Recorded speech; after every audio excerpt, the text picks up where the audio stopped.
Львів вилаяты Devlet мемориятының яны башы Маркиян Мальский олды. Оны Украина президенті Володимир Зеленский тақдим етті. 35 яшлы әркекні президентінің Фейсбуктаки тәклефінен учнамзет арасында ерлі сәкенлер сайлады.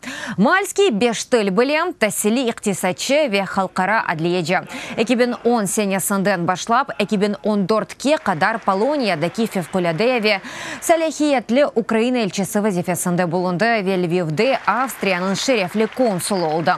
Яны меморият башы оның ilk адымлары тибиет тәсіл кірішімжілік инкешафы сасында оладжағаны білдірді.